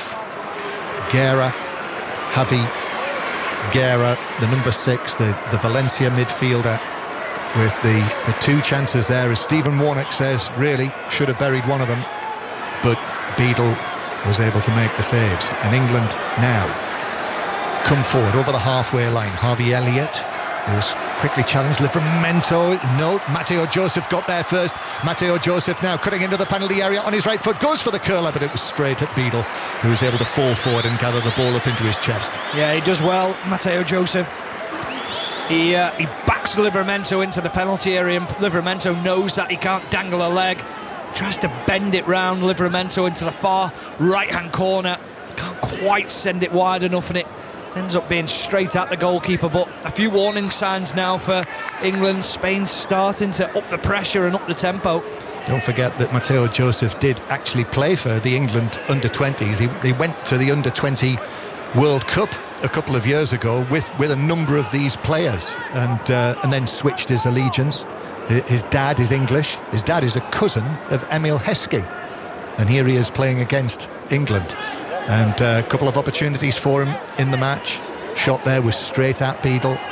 England continue to lead by 2-1, and we are now into the last half hour as England have possession. McAtee was on the ground, and the England players have just had a look, but he's back up onto his feet. So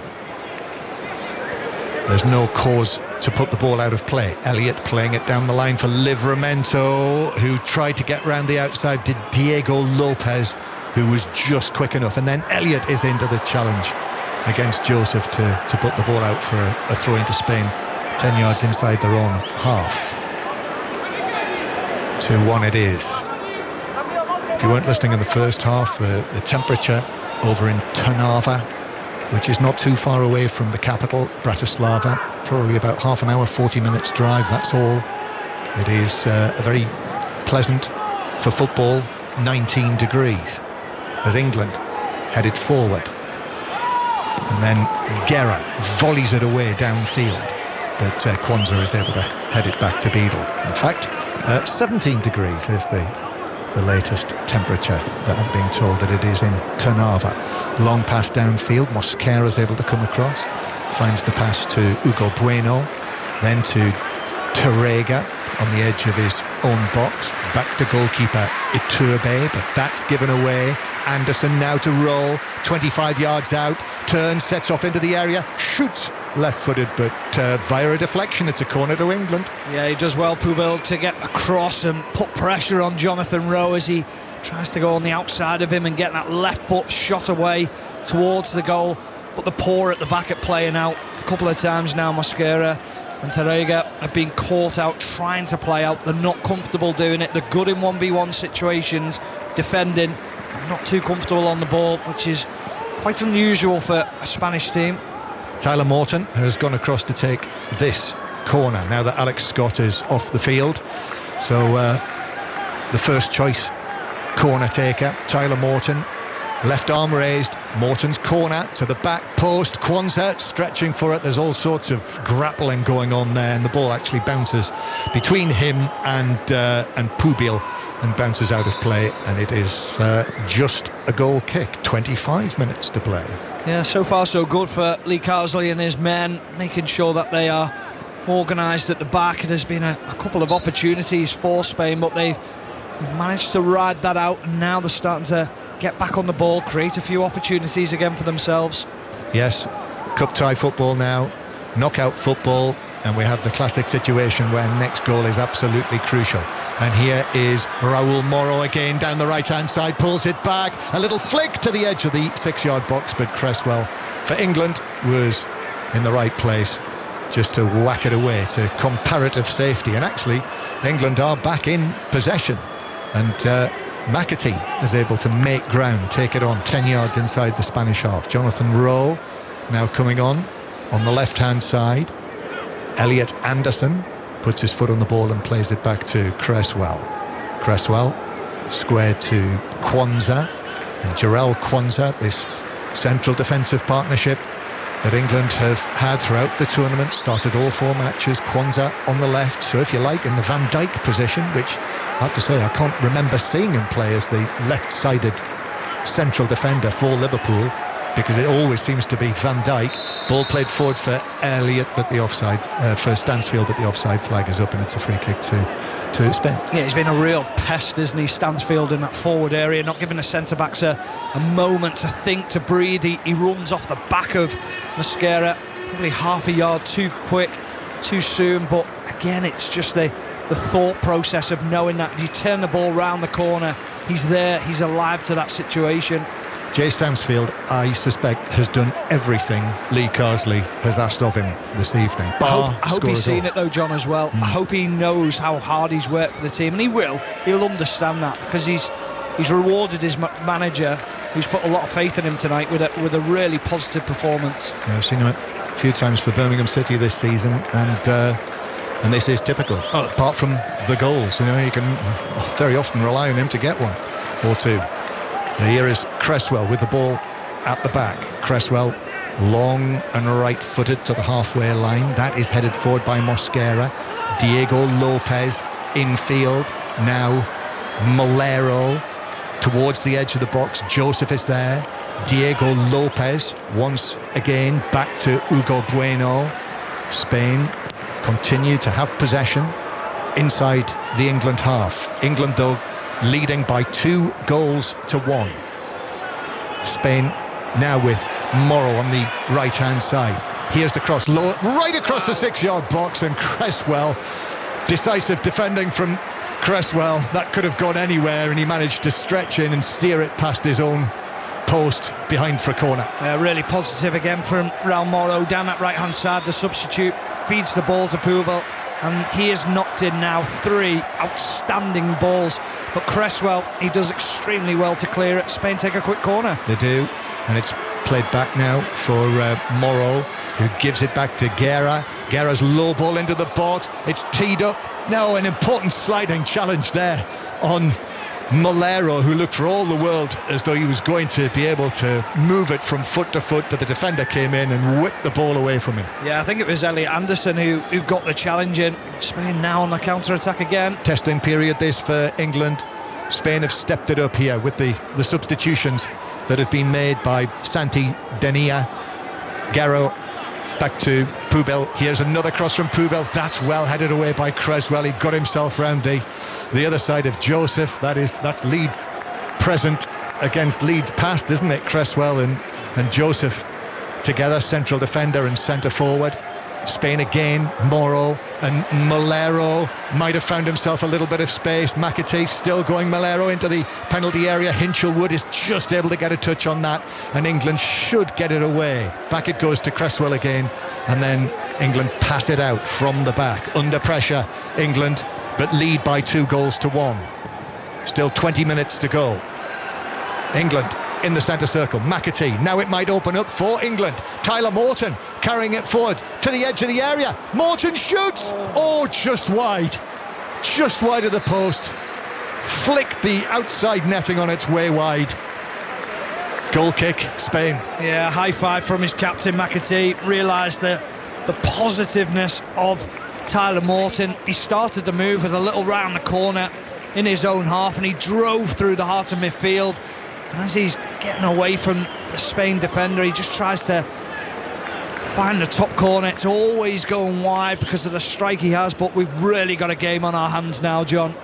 And another couple of changes. Mateo Joseph is off, so the Leeds United man is being replaced, and Pablo Torre has come on, the Barcelona player, who has impressed, I must say. Started the 2 of the first 3 matches, Pablo Torre, and also, so he's come on into the midfield, and also Diego Lopez is off, so Roberto Fernandez, the number 19, has come on for him. And England also going to make some changes.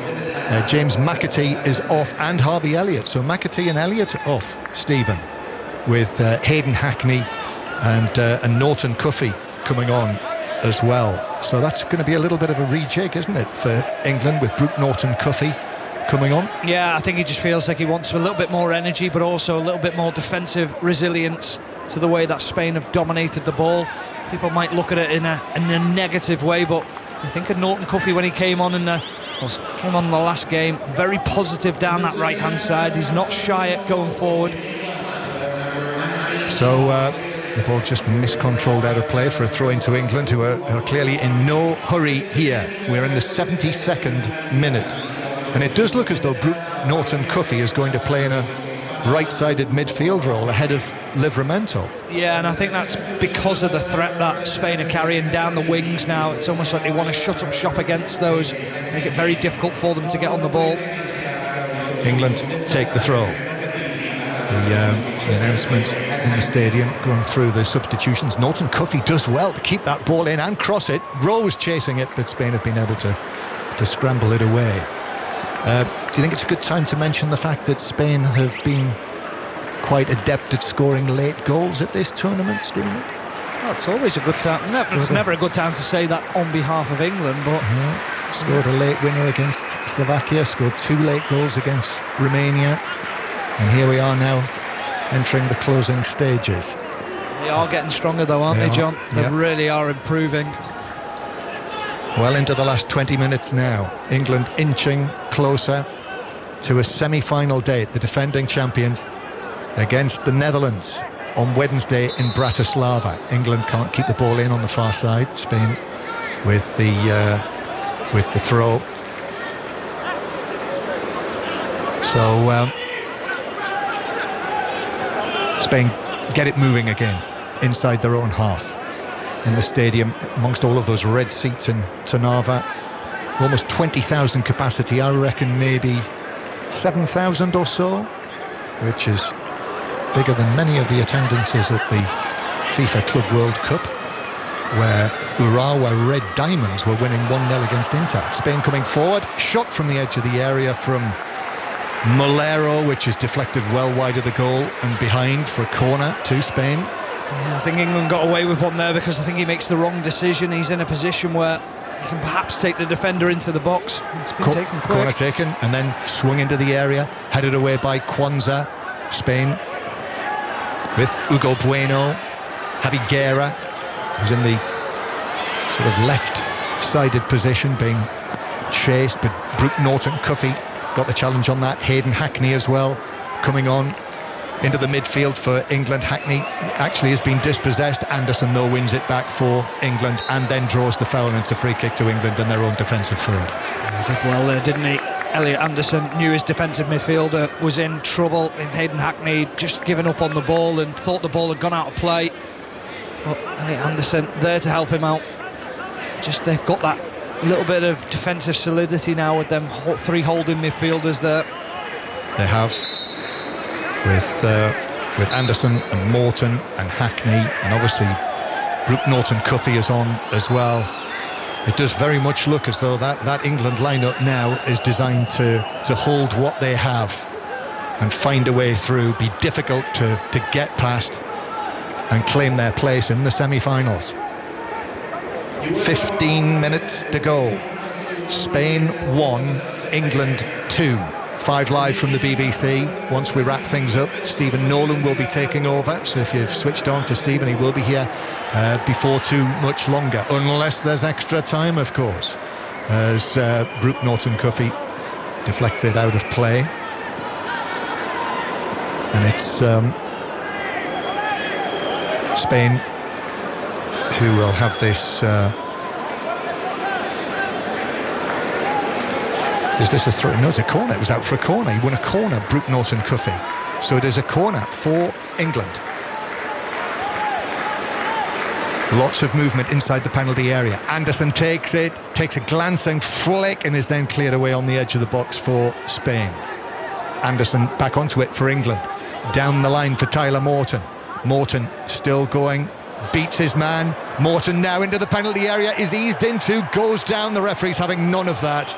Went down rather easily from the challenge that came in on him. And England back in possession with Stansfield. Guerra puts the challenge in on him. Stansfield does well, plays it off. Guerra behind. It's another corner next to the corner flag. Oh, he hasn't half put a shift in, hasn't he? Jay Stansfield, he does extremely well in the top corner of the pitch because he just knows that he's waiting for the challenge to come in and then just blasts it off the shin of the Spain defender and earns his team another corner. Another corner. What do you think about the challenge from Morrow on Morton, who fell into the penalty area? Have a think about that, because we've got the corner first of all. This is at the end where the various England flags are hanging down. Not a massed support for England, but I know lots of friends and family there supporting the Under-21s, who lead 2-1. Anderson out swinger. Mosquera for Spain heads it down with Cresswell arriving. England back with Anderson again on the right. Anderson clips it across to the back post, header over the top. Oh, that was a chance. That was a chance for Hinchelwood, and he couldn't keep it down. Goal kick. England lead 2-1. No, that's 3 headers in 3 games where Jack Hinchelwood could have scored goals and should have scored goals. Gets himself in a back post position. He's completely unmarked, and all he has to do is head it down. Mosquera might just do enough to put him off in front of him, but you just feel more of an attacking threat would have headed that down. Big opportunity for England to put the game to bed. Another attacking change for Spain as their coach Santi Denia chases the match. Jesus Rodriguez of Real Betis is coming onto the field, came on as a substitute in the Conference League final against Chelsea, the number 17. So we will see him on the left wing for the final, what is it now, 12 minutes of this match. Spain 1, England 2. Inter have equalised against Urawa Red Diamonds. Lautaro Martinez has made it into 1. Urawa Red Diamonds 1. Spain, here he is, Rodriguez, the most recently arrived substitute. Rodriguez bringing the ball in from the left-hand side. Rodriguez, who played in that match against Italy and actually scored the Spain goal. Down the right, Morrow with a cross. That's headed away in the middle for England by Cresswell. Comes out for Spain. Tarrega got the touch on that, but Anderson is able to take it away. Anderson's played an important part since he's come onto the field. Passes the ball forward for Stansfield. Defenders missed it. Stansfield could be in here. He's up against Mosquera and then plays it off Tarrega, and he wasn't able to take it on, and he's ended up flat on his face on the edge of the penalty area, and that was the opportunity for Stansfield. That was a tired Jay Stansfield going forward there. I think he's actually gone down with cramp, John, as he tried to play the pass, but he just didn't look like he had any energy in his legs to go and take the centre back on. Yeah, he got away from Tarrega, but fortunately for Spain, Mosquera was there as the covering defender. However, Stansfield should have been away.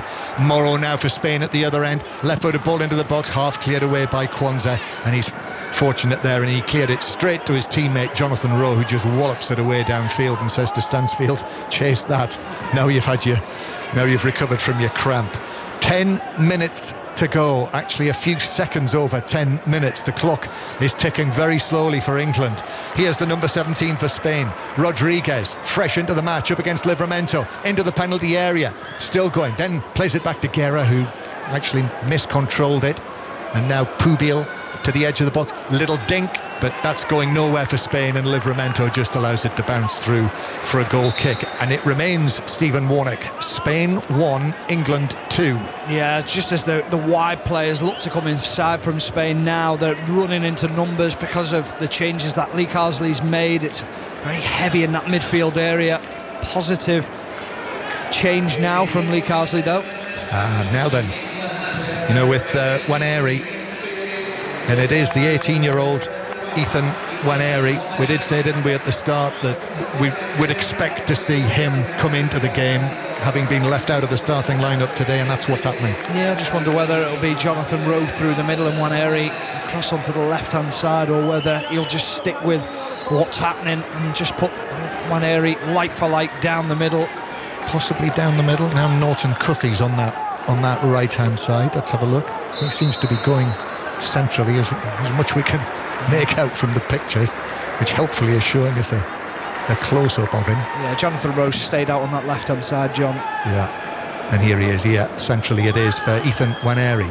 Lee Carsley's England team, the holders, the defending champions, they're less than 10 minutes away. In fact, they're 9 minutes away, plus added time, from a place in the semi-finals. England, who beat Spain in the final 2 years ago, might be sending them packing in the quarter-finals. Already Portugal have gone out of this competition today. Tomorrow, Denmark against France, Germany against Italy, and England with Livramento playing it for Anderson to chase. Mosquera's across and he pops it out of play, and it's a throw into England down the right-hand side. So Ethan Nwaneri coming on, the number 21, taking that central role. And England take the throw. Livramento down the line for Anderson, who is grappling with Hauragiza, and in the end it's out of play off Anderson for a throw in to Spain. I must say, Anderson, since he's come onto the field, has covered some ground. Yeah, he really has, but one thing he has to be careful of is that he doesn't pick up a yellow card and they miss both Tyler Morton and him in the semi-final if they are to progress England. So there's a couple of people just on the cusp. Obviously Harvey Elliott and Alex Scott have come off, so it is just Elliot Anderson who could potentially miss that semi-final. Yeah, great point that. For those who weren't listening earlier, Tyler Morton, who started this match, the Liverpool midfielder, picked up his second yellow of the tournament, so would be suspended for the semi-final were it to come to that. England winning a free kick halfway inside the Spanish half. 7 minutes to go. Hayden Hackney of Middlesbrough is over the ball, not taking it yet. In fact, he's going to walk away from it. The oldest tricks in the book, that one. Waste a few seconds there. Leaves it to Tyler Morton to take, who eventually gets to the scene of where this free kick is to be taken, right-footed into the box, which is shoveled away on the edge of the penalty area for Spain, back to the halfway line. And it's turned back all the way to goalkeeper Beadle, who made that important double save. Oh, that's given away to Javi Guerra. Guerra forward of the centre circle, plays it to the left-hand side. Rodriguez is onto this now. Rodriguez up against Norton Cuffy, who puts the challenge in. Rodriguez goes down, and the referee points immediately to the corner of the 6-yard box and says goal kick. Not interested in a penalty, and indeed says the final touch was off the Spaniard. Yeah, because it wasn't a penalty. It was a brilliant defending from Norton Cuffy. He actually got a touch on the ball, then it went off the foot of Jesus Rodriguez and then out of play, but that's why he's on the pitch, just to give that a little bit more defensive solidity, allowed to go out and go in a 1v1 with the winger and allow Tino Livramento just to hold his position and keep a tight back four. Goal kick. We're in the 85th minute now. 5 live from the BBC, also on BBC Sounds. Norton Cuffy is challenged aerially and wins the free kick. Tarrega does that very much South European thing of putting both of his hands up and putting his thumb, first finger and second fingers together, pointing upwards, as if saying, how can you do that? Free kick for England. And Anderson races back, puts himself in a position to receive this, plays it back into the England half.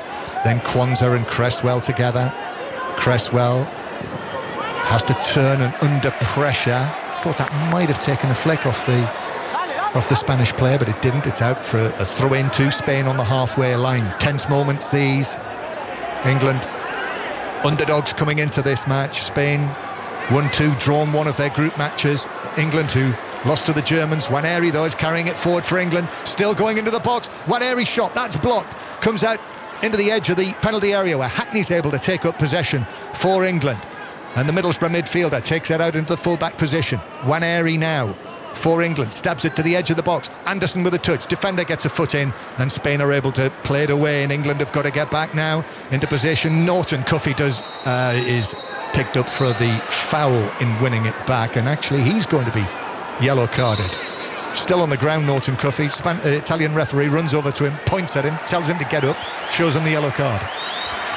I'm just wondering what that foul is for. It's Jonathan Rowe who's picked up the yellow card, John, who he almost just continued to play on and then got took out, and it's why he got the yellow card. I'm baffled. Yep, you're absolutely right. Jonathan Rowe it was, herring around up there. So yellow card for Jonathan Rowe, who we should underline, that's his first yellow of the tournament. Spain come forward. Bueno for Spain. Bueno down the line. Livramento slides in, puts it out of play. We've now got 3.5 minutes of the 90 to play. England lead 2-1 on the brink of the semi-final, but Spain, the Spanish side who scored late goals. Morrow with a cross, headed down but straight at Beadle. Headed down by Fernandez, got up well, but headed it straight at Beadle, who was just able to drop to his right and gather the ball. Yeah, beautiful ball in from Morrow. Fernandez is able to get above Gerald Kwanzaa, such is the flight of the ball, but very difficult skill to be able to get the direction that you want on it under so much pressure. But that's the best opportunity that Spain have created in quite a while. England are looking relatively comfortable at the moment. 2-1 England lead. We just saw a shot of Lee Carsley. He didn't look relatively comfortable, I must say. Down on his haunches. He needs a Bielsa bucket, doesn't he? He does. He's still young enough to be able to do that, Lee Carsley at 51. Frown on his forehead. Livramento. Then Norton Cuffy, and the ball deflects out of play for a throw-in to England off Rodriguez. Concerned Santi Denaya, he is the Spanish coach, who is sending frantic instructions out there onto the pitch. He's thrown Fernandez on, Pablo Torre, Jesus Rodriguez, Raul Morro, and as yet in the second half they're not been able to find a way through. But here come England now with Norton Cuffy running free to the edge of the area, and shooting just wide of the top left corner. It struck the side netting, made the net ripple, but it was wide and behind. What a run that was. Yeah, what a positive impact he's had on the game. Norton Cuffy, a lovely little link-up play with him and the other substitute, Ranieri, and then he's uncomfortable on his left foot, but he unleashes a thunderbolt of a shot towards the top left-hand corner. I think you thought it was in, John, as it hit the side netting. Did you think so? Yeah, certainly did. You were nearly out of your seat. 2-1 though it remains to England, and what you say there about Norton Cuffy, he's really provided that, hasn't he, when he's come onto the field at this tournament for England, as Tyler Morton comes across, plants that one out of play. We're into the last 90 seconds of the 90 minutes. Been lots of substitutions in the second half, so I suspect it'll be 4-5 minutes, maybe more, maybe 6. We'll see. England now closing in on a place in the semi-finals and knocking out Spain, the team that they beat in the final 2 years ago in Batumi in Georgia. England hanging on at the moment to their hopes of winning this trophy twice in a row, but Spain with Morrow again down the right, causing problems. He cuts back against Isherwood. Ball into the penalty area is headed away by Cresswell for England. Chested forward by Mosquera. We're into the 90th minute now. We'll see very shortly what the fourth official is going to add on. Backheel flick as Spain have possession around the England penalty area. Out to Rodriguez again on the left-hand side, the number 17 with the ball at his feet. Rodriguez, he gives it square. Turned back to Mosquera. England packed defence now as the ball comes in from Hugo Bueno to the back post. Hinchelwood gets a touch on that for England. Morrow inside the box. Morrow's ball across. Anderson's there for England on the edge of the area to volley it away out of play. And the whistle's gone, and it's because someone said something, I think, in one of the dugouts, and a yellow card has been shown. I think that's the Spain manager, because I think what he wanted was the foul on the edge of the box, and I think he thought that was a really positive position to get a shot in at goal. Only 4 minutes out of time, Steve. Yeah, quite surprised by that. Quite surprised. Luke Hazel will be very happy with that. In fact, that might have been something that Santi Dania was complaining about, quite possibly. He'll have known that, won't he? 4 minutes then. England 4 minutes from the semi-finals. 4 minutes from heading to Bratislava. Spain, though, playing it into the box. High foot means a free kick for England, as Tyler Morton, who has been excellent for England tonight, when didn't necessarily expect him to be in the starting lineup, although that's something you did want to see, Stephen. I know you said that the other evening, but he has been terrific. But he won't be able to play in the semi-final if England win this. Yeah, it'd be a big loss for England. He's been very good in the way that he's played. I always say about him, he passes the ball very quickly. His decision-making is very quick in his mind. Might not be the quickest across the ground, but certainly an intelligent footballer. Final seconds. Test match special back on the air tomorrow on Sports Extra. County Championship matches begin tomorrow. The final at Queen's. That's on 5 Live. But tonight, England have their eyes on another semi-final at the Under-21 Euros. But they've got to finish this job off against Spain. England in possession inside their own half. Already we're well into the second minute of the 4 of added time. Long pass downfield for Norton Cuffy to chase, but he won't reach that, and it's out of play, and it's a throw-in to Spain. They take that quickly, obviously. Mosquera, back to goalkeeper Iturbe. Long and right-footed downfield from him, but onto the head of England's Cresswell, and Cresswell heading it forward, and that's headed on by Anderson, and now Jonathan Rowe's across, and the goalkeeper comes out and catches him as Rowe was cutting across the corner of the box. Iturbe sent him flying. It's a penalty to England and a chance to finish off the quarter-final and finish off Spain. Oh, brilliant from Jonathan Rowe. He's very aware of where the header might fall, and he knows that he's got the pace to get in front of the goalkeeper. The goalkeeper's erratic. He comes out with his feet, dives at the feet of Jonathan Rowe, and it's a clear penalty. I mean, it will get checked by VAR, but it'll be a matter of seconds when it is checked. Brilliant from Jonathan Rowe. Well, I know we're very often confounded, aren't we? But if that gets overturned by VAR, then I don't know what's going on. They are looking at it, and Elliot Anderson, I see, has taken it is Anderson. Anderson, yes, it is Elliot Anderson who has taken the ball And yet, confirmed it is a penalty. And Elliot Anderson of Nottingham Forest has the chance to win the quarter-final for England. Shoots down the middle. Goalkeeper goes the wrong way. It's 3-1 to England, and the holders are heading to Bratislava and the semi-finals. They're knocking out Spain. Brilliant from England.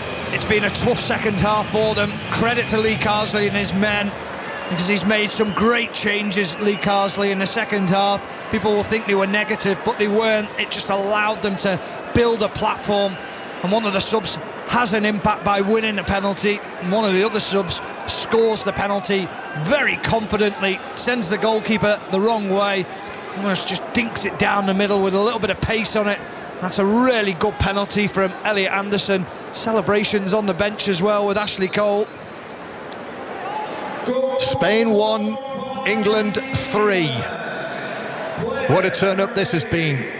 I'm not sure how many were necessarily expecting it, but it's gone almost like clockwork. The 2 early goals, absolutely crucial for England, but other things that went their way tonight. And there is the final whistle, and Lee Carsley and Ashley Cole can embrace. England have knocked out Spain. They beat them in the final last time, and in Trnava in the quarter-final, they've knocked out Spain in the last 8, and there's a bit of trouble going on the pitch. This is like 2 years ago, and this ill feeling has spilled over between the two sides, and we've got lots of pushing and shoving. Elliot Anderson's involved, various members of the coaching staff are out there, the substitutes. I see Cresswell being pulled away. Lee Carsley and Ashley Cole are heading over there now as well. The Spanish coach, actually, Santi Denia, he's pulling his players away, and there might be repercussions from this. There may well be repercussions. There were red cards after the final whistle 2 years ago, and it depends what the Italian official Simone Sozza has spotted here. I see Matteo Joseph was involved. He'd come off the field, and I think it has now all calmed down, but certainly tempers and feelings were running very high there for a moment, and we're just seeing a replay of what was happening. It was one of the Spain substitutes, John, who ran onto the pitch, who actually went towards Livramento, and they were furious with something. I'm not so sure what it was, and Charlie Cresswell tried to split it up, but what I will say, John, is credit to the Spanish manager, Santi Denia. He was the one dragging his players away from the situation. He didn't want any of that to overshadow what's gone on the pitch. Well, it's all calmed down now.